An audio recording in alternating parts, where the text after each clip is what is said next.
Hello दोस्तों, digital बिकाना में आपका स्वागत है। आज हम सीखेंगे डिजिटल मार्केटिंग का क्या बेसिक है, क्या स्कोप है और इसमें आपको क्या अपॉर्चुनिटी मिल सकती है। काफ़ी थ्योरेटिकल सेशन रहेगा ये। इसके अंदर हम कुछ प्रैक्टिकल नहीं करेंगे, बट हम जानेंगे कि ये आखिर डिजिटल मार्केटिंग है क्या चीज़ और हमको क्या फ़ायदा होगा इससे। और ये अपना पहला सेशन है। और इसके अलावा आप जैसे देख पा रहे हैं कि मेरा नाम अविनाश पारिक है। मैंने बीटेक किया है मैकेनिकल इंजीनियरिंग में, एमबीए किया है मार्केटिंग और एचआर में। 3 साल मैं एचडीएफसी बैंक में कार्यरत था एज अ मैनेजर और 9 साल का मेरे को टोटल डिजिटल मार्केटिंग का एक्सपीरियंस है। तो चलिए शुरू करते हैं। अब ये डिजिटल मार्केटिंग है क्या चीज़, तो मैं आपको पहले बता देता हूं कि मार्केटिंग क्या चीज़ होती है। मार्केटिंग एक ऑर्गेनाइजेशन करती है अपने प्रोडक्ट को, ब्रांड को या सर्विस को प्रमोट करने के लिए। और मार्केटिंग क्या होता है ना कि डिजिटली भी हो सकती है और नॉन डिजिटली भी हो सकती है। पर डिजिटल मार्केटिंग वो मार्केटिंग जो एक ऑर्गेनाइजेशन करती है अपने प्रोडक्ट या सर्विस या ब्रांड को प्रमोट करने के लिए, ताकि उसकी खरीद या बेच बढ़ सके। और डिजिटल प्लेटफॉर्म का यूज लेकर के वो मार्केटिंग की जाती है, तो उसको हम क्या कहेंगे, डिजिटल मार्केटिंग। अब अगला सवाल आपके दिमाग में यही आ रहा होगा कि भैया मैं क्यों डिजिटल मार्केटिंग सीखूं, मुझे कहां जरूरत पड़ गई, मेरी जिंदगी तो बड़ी खुशहाल चल रही है। तो मैं बताना चाहूंगा कि या तो आप स्टूडेंट होंगे या कोई एक एम्प्लॉय होंगे। और स्टूडेंट और एम्प्लॉय दोनों ही अपने करियर को ग्रो करना चाहते हैं और डिजिटल मार्केटिंग इस करियर ग्रोथ में आपका एक साथी बनेगा। अगर आप बिजनेस ओनर हैं तो जाहिर सी बात है कि अपने बिजनेस की ऑनलाइन प्रेजेंस को बढ़ा सकते हैं। और इस वजह से क्या होगा कि आपके बिजनेस के सेल्स में और रेवेन्यू में डायरेक्टली इंपैक्ट आएगा।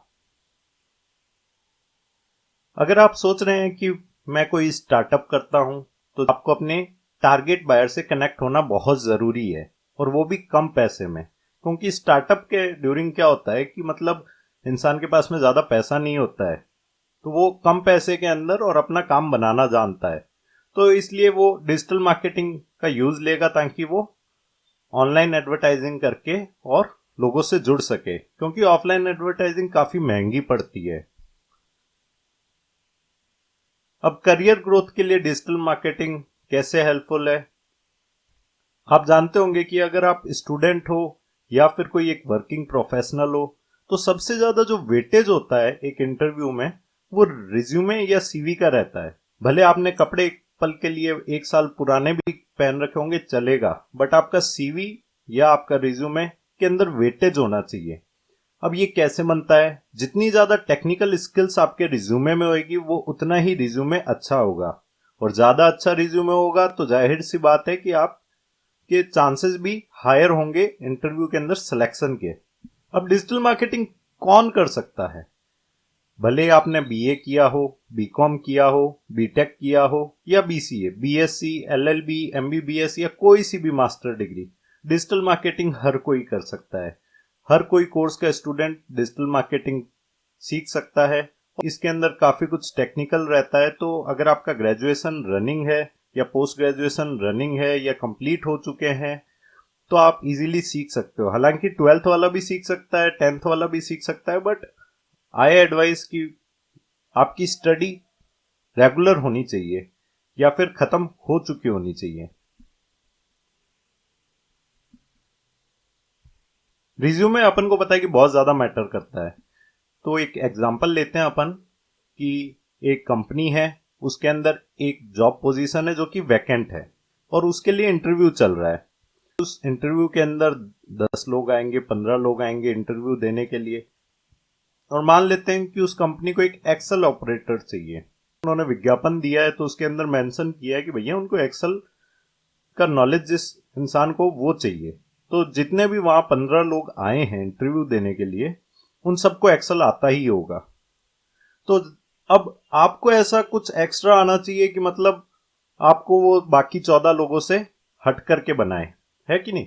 तो आप में कुछ एक ऐसा स्किल होना चाहिए जो कि उन 14 लोगों के अंदर ना हो, या फिर अगर वो स्किल एटलीस्ट आप में उनसे ज्यादा होना चाहिए। मान लेते हैं कि बाकी जो 14 लोग एप्लीकेंट्स हैं उनसे आपको क्या चीजें डिफरेंट बना सकती है। तो पहला तो होगा वर्क एक्सपीरियंस, और सेकंड होगा आपका एजुकेशन या मार्क्स का वेटेज। मान लेते हैं कि आप अगर ज्यादा पढ़े लिखे हो तो माइट भी आपको कंपनी हायर कर ले, बट जाहिर सी बात है अगेन ऐसा नहीं होगा। उन 14 लोगों में भी कुछ ऐसे लोग होंगे जो आपसे शायद ज्यादा पढ़े लिखे होंगे।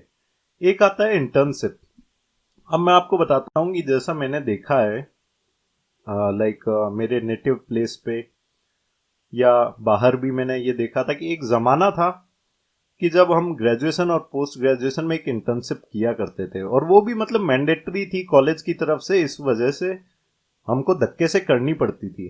पर अब क्या हुआ है, मैं आपको आज की जो जमाने की हकीकत है उससे रूबरू करवा देता हूँ कि लाइक जो स्टूडेंट्स है 11th-12th के अंदर या ग्रेजुएशन के अंदर, वो 4-4 5-5 इंटर्नशिप कर रहे हैं, क्योंकि वो जानते हैं कि मतलब आगे आने वाला जो जॉब का एरा है, कंपटीशन बहुत टफ होने वाला है, इसलिए वो अपने आप को शुरुआत से ही रेडी कर रहे हैं। तो अगर आपको उनके खिलाफ अपने आप को डिफरेंट बनाना है तो आपको कुछ ना कुछ स्किल सीखनी पड़ेगी। तो अगर कोई स्टूडेंट है तो मैं उसको यही एडवाइस दूंगा कि भैया अभी सही टाइम है, आप ज्यादा से ज्यादा इंटर्नशिप करो ताकि आपको एक अच्छी जॉब मिल सके आपकी स्टडीज के बाद। अब अपन वापस अपने पॉइंट पे आते हैं कि स्किल्स एक ऐसी चीज है जो कि आपको बाकी जॉब एप्लीकेंट से डिफरेंट बनाएगी।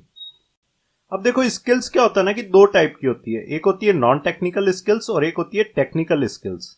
नॉन टेक्निकल स्किल्स में क्या क्या आएगा, जैसे कि कम्युनिकेशन हो गया, क्रिएटिविटी हो गई, प्रॉब्लम सॉल्विंग हो गया, लीडरशिप हो गया, राइटिंग हो गया, एक्टिव लिसनिंग। ये सारा किसका पार्ट है, नॉन टेक्निकल स्किल्स का।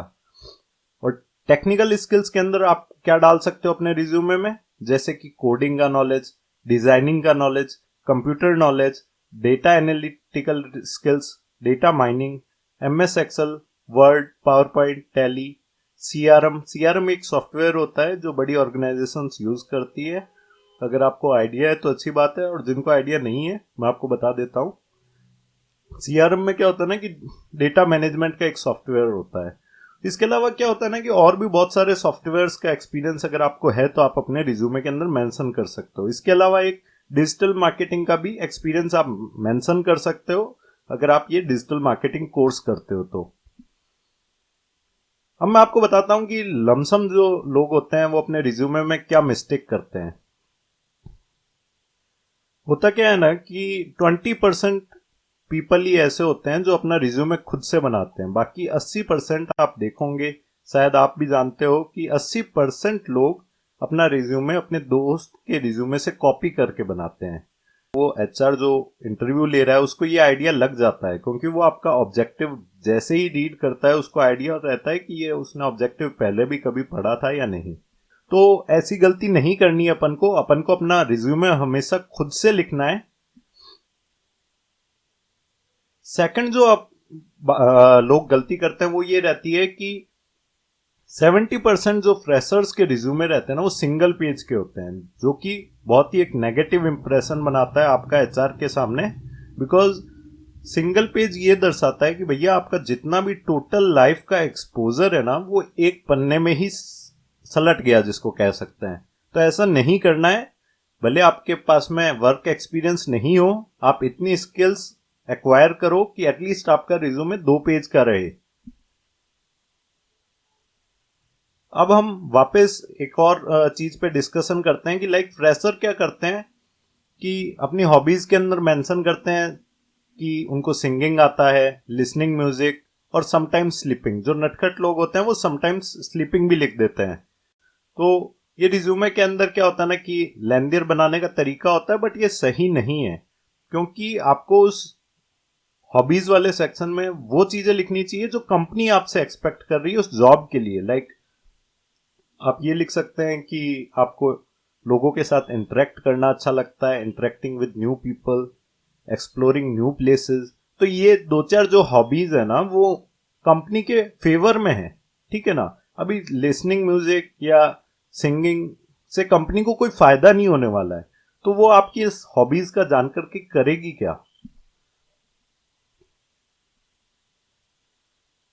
अब देखो, जो मैं आपको बताने जा रहा हूं वो डिजिटल मार्केटिंग की स्किल्स भी है जो आप अपने रिज्यूमे में डाल सकते हो अगर आप ये कोर्स करते हो तो। अदरवाइज ये कोर्स का कंटेंट भी है। तो अपने पूरे डिजिटल मार्केटिंग के कोर्स के अंदर ये सारी चीजें सीखेंगे। तो पहला आता है वर्डप्रेस वेबसाइट डिजाइनिंग। अब आप कहोगे कि भैया मैं आपको वर्डप्रेस पे वेबसाइट क्यों बनाना सिखा रहा हूं? तो देखो, मेरा जो मकसद है वो ये नहीं है कि आपको एक वेब डिजाइनर बनाना। अपना जो कोर कंसेप्ट है वो डिजिटल मार्केटिंग सीखना है, डिजिटल मार्केटियर बनना है, ना कि वेब डिजाइनर। अगर वेब डिजाइनर बनना हो तो आप कोडिंग का कोर्स कीजिए। Digital marketing is not your cup of T. तो वर्डप्रेस वेबसाइट क्या होता है ना कि बहुत जल्दी बन जाती है। लाइक आप रातों रात एक वेबसाइट बना सकते हो।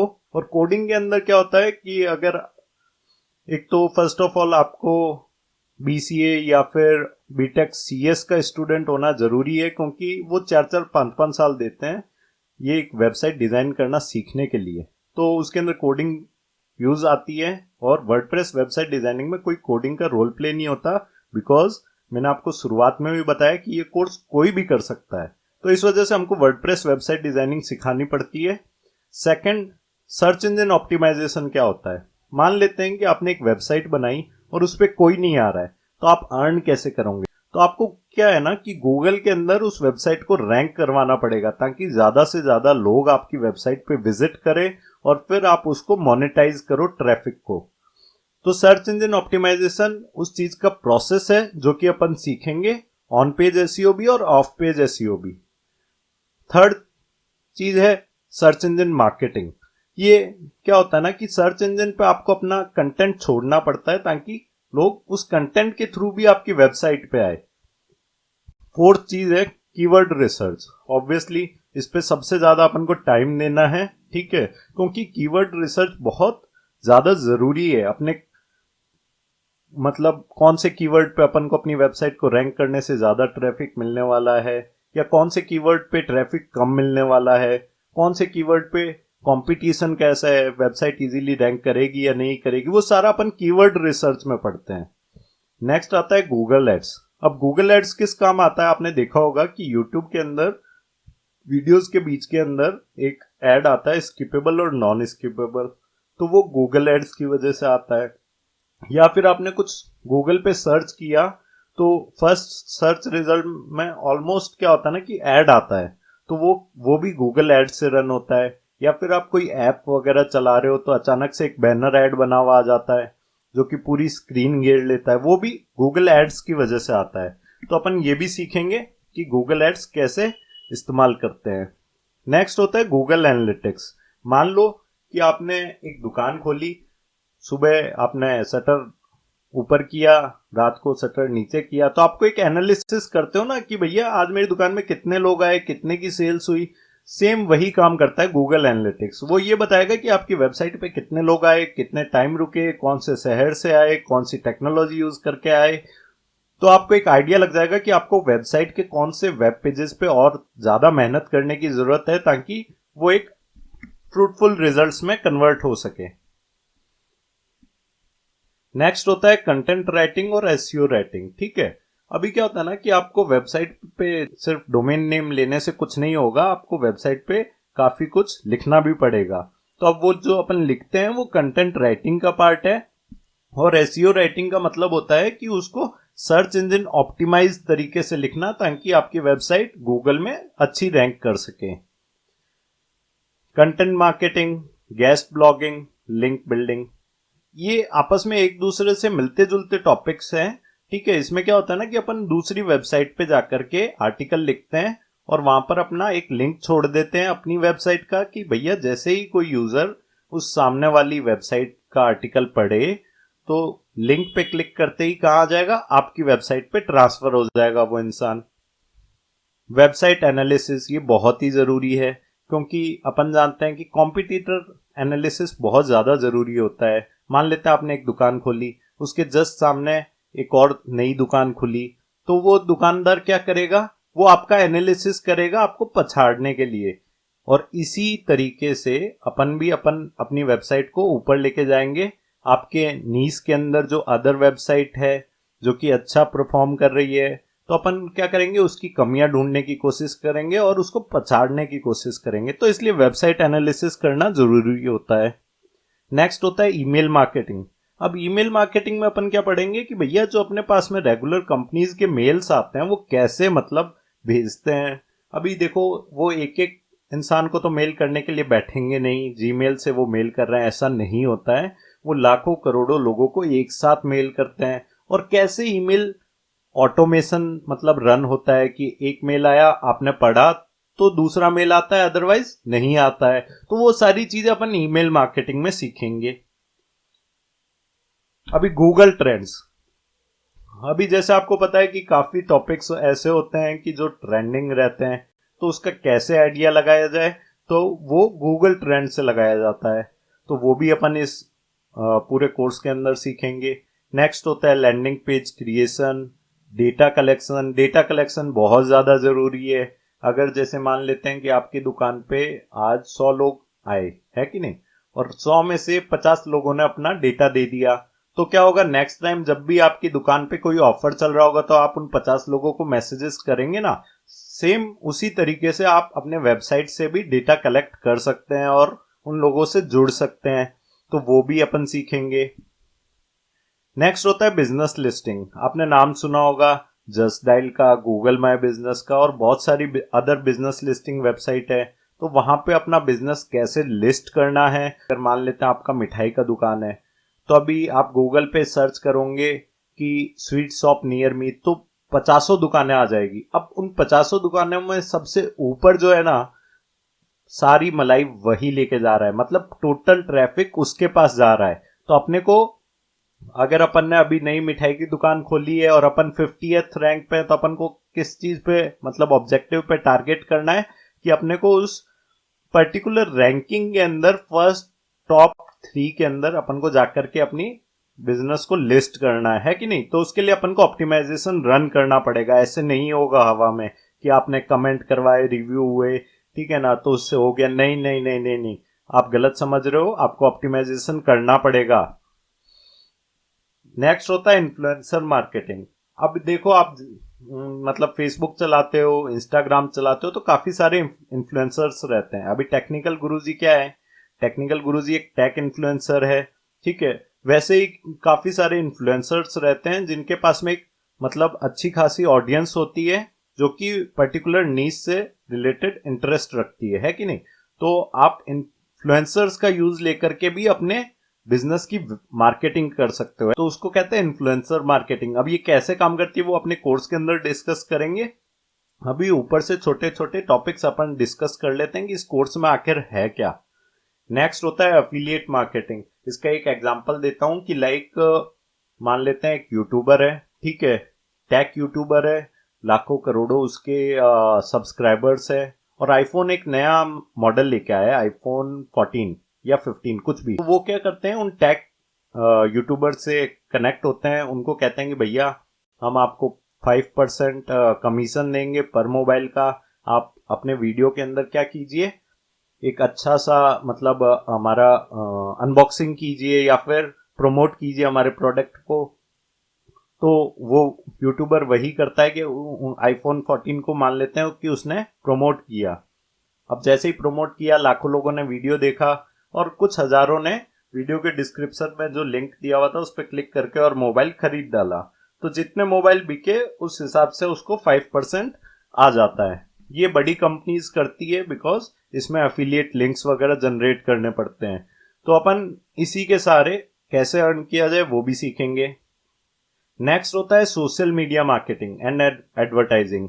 अभी देखो, फेसबुक, यूट्यूब, इंस्टाग्राम, ये बहुत से लोग चलाते हैं, ठीक है। कोरा इतने लोग नहीं चलाते हैं क्योंकि कोरा लाइक काफी सोफिस्टिकेटेड लोग चलाते हैं, क्वेश्चन आंसर वेबसाइट है। बाकी फेसबुक, यूट्यूब, इंस्टाग्राम आजकल ऑलमोस्ट हर कोई इंसान चलाता है। तो अभी अपन को अगर अपने बिजनेस का प्रचार प्रसार करना है तो फेसबुक, यूट्यूब और इंस्टाग्राम तीनों का यूज लेना पड़ेगा। और फेसबुक, यूट्यूब, इंस्टाग्राम पे भी क्या है ना कि सभी लोग बहुत बड़ी गलती करते हैं। वो सोचते हैं कि लाइक मैं अपना पेज मैनेज कर लूंगा, मुझे किसी से सीखने की जरूरत नहीं है या मुझे किसी से काम करवाने की जरूरत नहीं है। देखो सीधी सी कहानी है, ठीक है ना।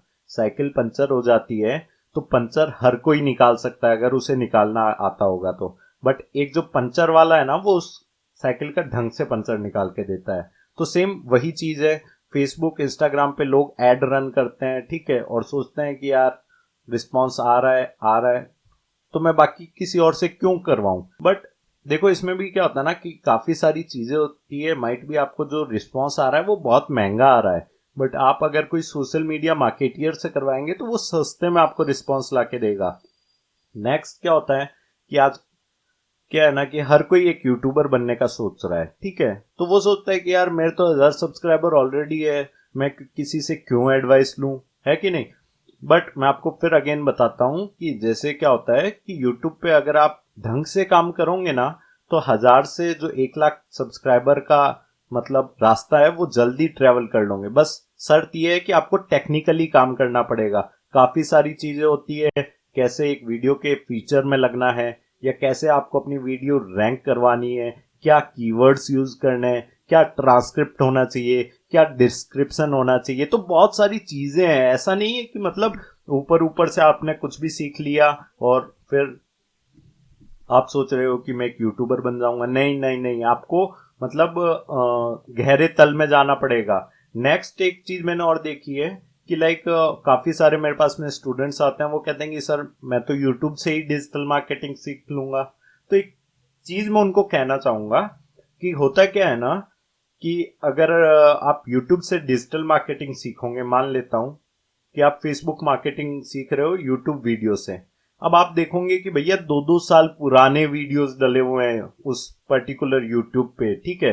2 साल पहले जो फेसबुक की पॉलिसीज थी उसमें और आज में बहुत दिन रात का अंतर आ गया है, डेली चीजें चेंज हो रही है, ठीक है ना। तो आप पुराना मैटर या पुराना मटेरियल अगर पढ़ना चाहते हो तो मैं आपको नहीं रोकूंगा, आप पढ़िए, ठीक है ना। कितना काम आता है वो आपको आइडिया लग जाएगा धीरे धीरे, ठीक है ना। तो ऐसा नहीं है कि ऑनलाइन कोर्सेज ही सब कुछ होता है, ऑफलाइन क्लासरूम बेस्ट है, ट्रेडिशनल तरीका है, इसको मत भूलिए, ठीक है ना। इसमें क्या होगा कि आपको सारी चीजें फ्रेश पढ़ाई जाएगी। जो अगर मान लेते हैं कि व्हाट्सएप के अंदर अगर कल कुछ चेंज आया है तो वो यूट्यूब पे नहीं बताया जाएगा या यूडमी के कोई कोर्सेज में नहीं बताया जाएगा, वो आपको ऑफलाइन क्लासरूम में ही बताया जाता है। नेक्स्ट अभी अपन आगे और चलते हैं, तो इन पे अपन मार्केटिंग और एडवर्टाइजिंग सीखेंगे, कैसे अपन को ऑर्गेनिकली ग्रो करना है या पेड तरीके से कैसे ग्रो करना है सोशल मीडिया पे। अभी सेल्स फनल क्रिएशन क्या चीज होती है, कुंपी सुना है, कुंपी है कि नहीं। तो अपन कुंपी बनाना सीखेंगे ऑनलाइन इंटरनेट के माध्यम से, कि अपने पास में अलग अलग सोर्सेज से रिसोर्सेज से अपने पास में ट्रैफिक आए और वो सेल्स में कैसे कन्वर्ट हो, है कि नहीं। नेक्स्ट वो कॉमर्स प्रोडक्ट लिस्टिंग क्या होता है ना कि वेबसाइट पे अगर आपको आपका कोई प्रोडक्ट लिस्ट करना है, मान लेते हैं कि आपका एक टी शर्ट स्टोर है और आपके पास में 50 तरह की टी शर्ट है, आप अपने वेबसाइट पे वो 50 तरह की टी शर्ट कैसे डालें ताकि लोग ऑनलाइन खरीद सके, तो उसके लिए प्रोडक्ट लिस्टिंग करनी होती है, उसका अपन वो कॉमर्स के साथ में सीखेंगे।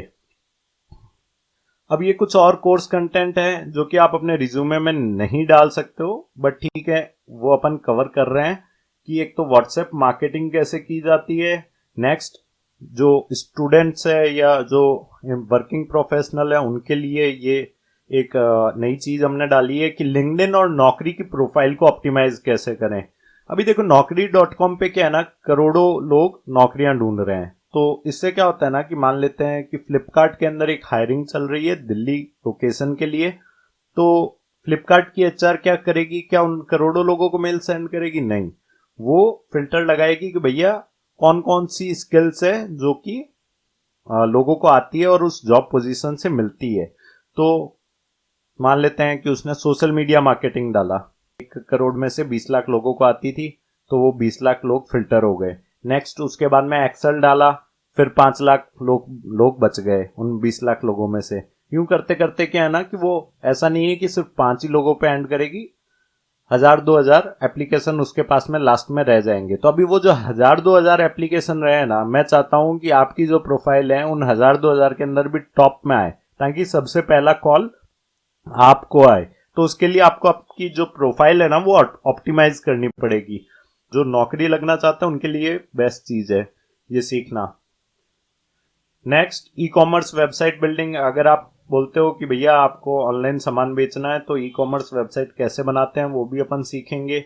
चैटबॉट सेटअप, आपने देखा होगा काफी वेबसाइट पे जाते हो तो ऑटोमेटिकली एक नीचे से साइड से आता है चैटबॉट, हाय हेलो लिख करके कि भैया आपको क्या चाहिए, ठीक है ना। तो वो कैसे सेटअप किया जाता है अपनी वेबसाइट पे वो भी अपन सीखेंगे। प्लेगरिज्म और कॉपीराइट्स की ट्रेनिंग भी अपन लेंगे, क्योंकि देखो अक्सर लोग यहाँ पर जाके गलती कर देते हैं कि लाइक वो डिजिटल मार्केटिंग तो सीखते हैं बट उनको प्लेगरिज्म या कॉपीराइट्स का नॉलेज नहीं होता है। तो इस वजह से वो इंटरनेट पे कुछ भी कंटेंट डाल देते हैं जिसके राइट्स उनके पास नहीं होते हैं, और इस वजह से उनको पेनल्टी लग जाती है या चार्ज लग जाता है या फिर उनको जेल में जाना पड़ता है। तो ये चीज सीखनी बहुत ज्यादा जरूरी है।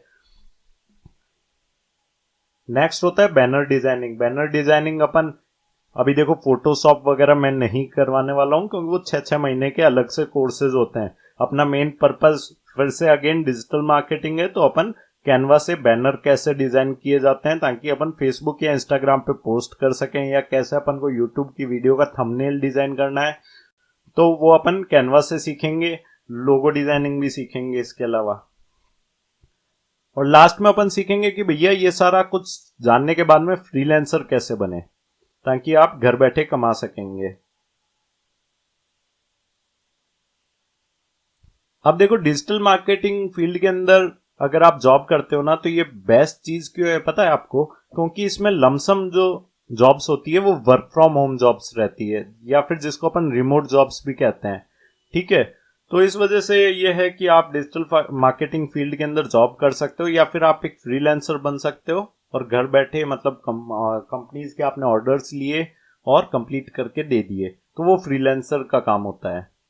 अभी देखो अगर आप एवरेज मंथली सैलरी देखोगे डिजिटल मार्केटिंग लाइन के अंदर फ्रेशर की तो वो 30,000 टू 50,000 रहती है, और फ्रीलांसर जो होता है वो महीने के एवरेज एक 40,000 रुपए कमा लेता है अगर अच्छे से आप मेहनत करते हो तो।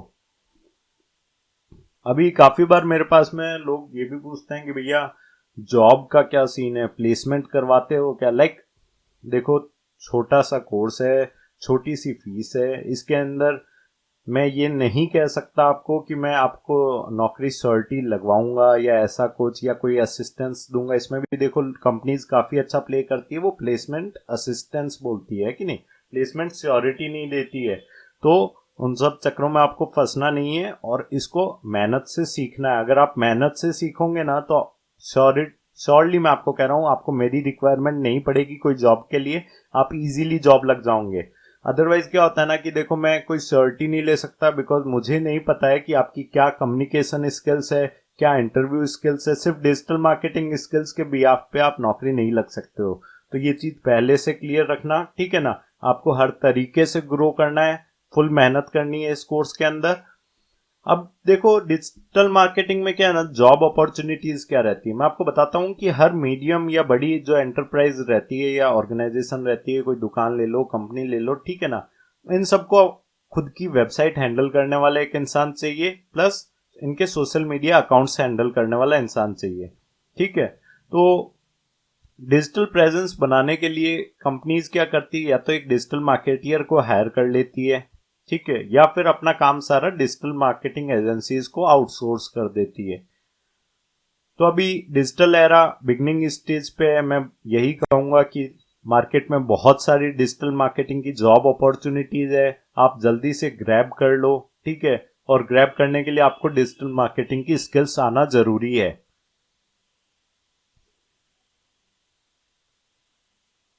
अभी देखो ऑर्गेनाइजेशन को क्या होता है ना, सेपरेट स्टाफ की रिक्वायरमेंट होती है, क्योंकि एक इंसान कंप्लीट डिजिटल मार्केटिंग नहीं हैंडल कर सकता। अगर आप चाहोगे कि आप एक कंपनी का कंप्लीट डिजिटल मार्केटिंग हैंडल कर लो तो ऐसा नहीं होता है, ठीक है ना। हर पर्टिकुलर जो मैंने स्किल बताई है ना उसका एक अलग विभाग होता है, डिपार्टमेंट होता है हर कंपनी के अंदर, ठीक है, मतलब बड़ी कंपनीज के अंदर अप्रोक्सीमेटली। तो जितने ज्यादा डिपार्टमेंट उतने ज्यादा मैनेजर उतनी ज्यादा टीम। डिजिटल मार्केटिंग मैनेजर क्या करता है ना कि बाकी जितने भी जो मैनेजर्स होते हैं मतलब एक आप ये मान लो कि जनरल मैनेजर होता है, वो बाकी सारे मैनेजर का सुपरविजन करता है। एसईओ के लिए एक अलग मैनेजर चाहिएगा, वेबसाइट डिजाइन करने के लिए अलग डिजाइनर चाहिएगा, सोशल मीडिया अकाउंट्स हैंडल करने के लिए एक सोशल मीडिया मैनेजर चाहिएगा, ईमेल के लिए ईमेल मार्केटिंग मैनेजर चाहिएगा, कंटेंट राइटिंग के लिए कंटेंट राइटर्स चाहिएंगे, कीवर्ड रिसर्चर्स चाहिएंगे, गूगल एड्स चलाने के लिए भी अलग मैनेजर होता है, और इन्फ्लुएंसर मार्केटिंग के लिए भी अलग टीम होती है। तो जाहिर सी बात है कि आपको ऐसा नहीं है कि कंप्लीट कोर्स पूरा एकदम रट लेना है, नहीं, ठीक है ना। पढ़ना है, समझना है, चीजें सारी आनी चाहिए, बट एक दो जो चीज आपको अच्छी लगती है इस कोर्स के मीनवाइल, तो आपको उस पे एकदम अच्छी पकड़ बना लेनी है कि मतलब उसको ढंग से सीखना है कि नहीं, और उस डिपार्टमेंट के अंदर आप जॉब ले सकते हो इजीली।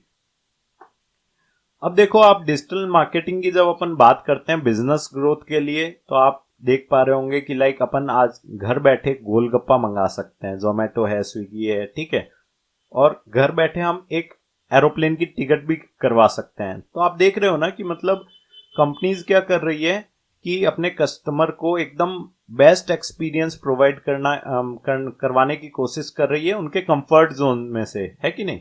तो अगर आप बिजनेसमैन हो और आपने अपने बिजनेस को टाइमली अपग्रेड नहीं किया, तो क्या होगा कि आपका जो कॉम्पिटिटर है ना वो आपको बीट कर देगा, क्योंकि वो अपनी दुकान को ऑनलाइन ले जाएगा। तो इससे पहले कि वो अपनी दुकान को ऑनलाइन लेके जाए, आप जल्दी से अपनी दुकान को ऑनलाइन लेकर के जाओ, डिजिटल मार्केटिंग का यूज करो, अपने बिजनेस को बढ़ाओ। अब डिजिटल मार्केटिंग के अंदर क्या है ना, बिजनेस ग्रोथ के लिए मैं एक और पॉइंट आपको बताना चाहूंगा कि काफी बार क्या होता है ना, बिजनेसमैन ऑलमोस्ट मतलब अपने जो देसी बिजनेसमैन होते हैं ना, वो ऑफलाइन मीडियम से ही अपने कस्टमर्स को ऑनबोर्ड करते हैं, जो कि सबसे बड़ी मतलब आज के समय में गलती है कि नहीं।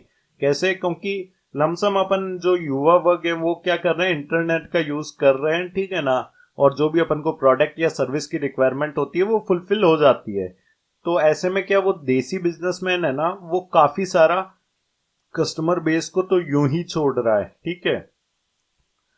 तो उसको ऐसा नहीं करना है, अपनी दुकान को ऑनलाइन लेके जाना है। नेक्स्ट, अब मैं स्टार्टअप ओनर्स की बात करना चाहूंगा। स्टार्टअप ओनर्स के लिए क्या होता है ना, इनिशियल जो डेज होते हैं बिजनेस के, वो काफी स्ट्रगलिंग रहते हैं, क्योंकि उनके पास में ज्यादा पैसा नहीं होता है, ठीक है ना, और उनको जल्दी से जल्दी ब्रेक इवन पॉइंट मैट करना होता है, ठीक है।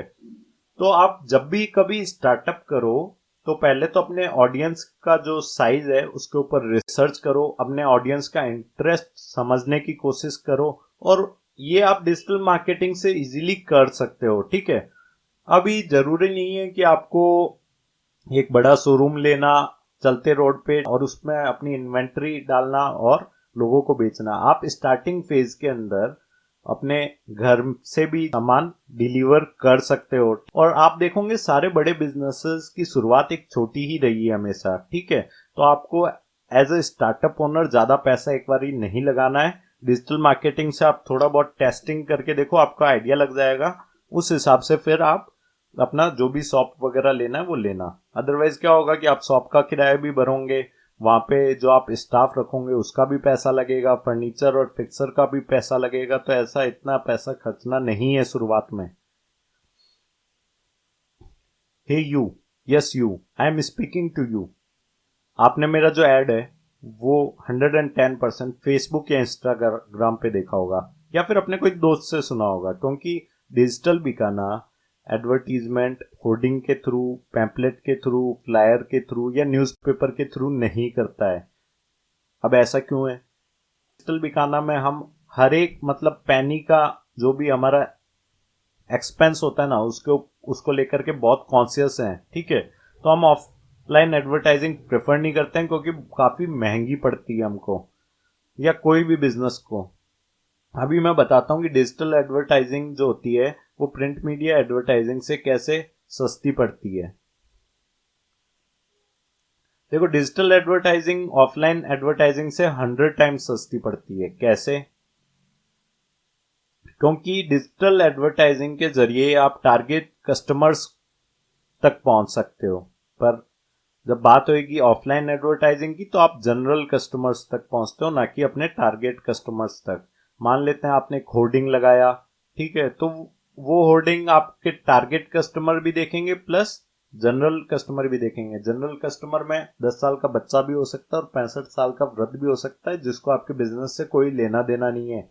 पर डिजिटल एडवर्टाइजिंग में अगर आप एड दिखा रहे हो तो आप एक एड सेट कर सकते हो कि मेरे को 20 साल से 25 साल के लोगों को ही ऐड दिखाना है, उसमें भी मेल में दिखाना है या फीमेल में दिखाना है ऐड, या फिर कौन सी ऑडियंस को दिखाना है, तो वो आप चीजें सेट कर सकते हो। तो वो आप डायरेक्टली टारगेट कस्टमर को दिखाओगे रेदर देन जनरल कस्टमर्स को। तो आपका जनरल कस्टमर्स को ऐड दिखाने का पैसा बच जाता है डिजिटल एडवर्टाइजिंग से। अभी एक एग्जांपल लेता हूं पैम्पलेट एडवर्टाइजिंग का और डिजिटल एडवर्टाइजिंग का। इन दोनों के बीच में अपन कंपैरिजन करते हैं। तो देखो, अगर आप एक कलर पैम्पलेट बनवाते हो अपने दुकान का तो वो 3 रुपए का पड़ता है अप्रोक्सीमेट, बनवाई प्लस बंटवाई, डिस्ट्रीब्यूशन भी इसमें इंक्लूडेड है। अब मान लेता हूं कि आपका एड का बजट है 30,000 रुपए, तो 10,000 पैम्पलेट बने और 10,000 लोगों के घरों में गए, ठीक है। अब इन 10,000 में जनरल ऑडियंस भी इंक्लूडेड है, तो आपके टारगेट कस्टमर अप्रोक्सीमेट 100 है। अब मैं 5% का अगर कन्वर्जन पकड़ता हूं तो आपकी दुकान पे कितने लोग आएंगे? 5। नेक्स्ट, अब मैं डिजिटल एडवर्टाइजिंग का एग्जांपल लेता हूं। तो आपने एक कलर एड बनवाया फेसबुक के लिए और वो एड अप्रोक्सीमेट आपको 10 पैसे का पड़ता है। तो अगर आपका 30,000 बजट है तो आप 3 लाख लोगों को दिखा सकते हो या फिर 25,000 लोगों को 12 बार दिखा सकते हो। अब इसके अंदर आपकी टारगेट ऑडियंस है ओनली, और टारगेट कस्टमर्स मान लेता हूं, चलो काट पीट करके 5,000 लोग भी अगर है, तो अब इसका मैं अगर 5% लूंगा तो करीबन 250 लोग मेरी दुकान पे पहुंचेंगे। तो डिजिटल एडवर्टाइजिंग सस्ता है और अच्छे रिजल्ट्स देता है। तो आज का सेशन अपना यहीं ओवर होता है। अब मेरे को लगता है कि आप डिजिटल मार्केटिंग क्या है उसके बारे में समझ चुके हो, क्या अपना कोर्स का कंटेंट रहने वाला है, और क्या आगे चल करके आपको डिजिटल मार्केटिंग फील्ड में अपॉर्चुनिटीज मिलने वाली है, या फिर कैसे आप अपना बिजनेस या करियर को ग्रो कर सकते हो डिजिटल मार्केटिंग के थ्रू। तो अब अपन नेक्स्ट सेशन में मिलेंगे। आज के लिए बस इतना ही।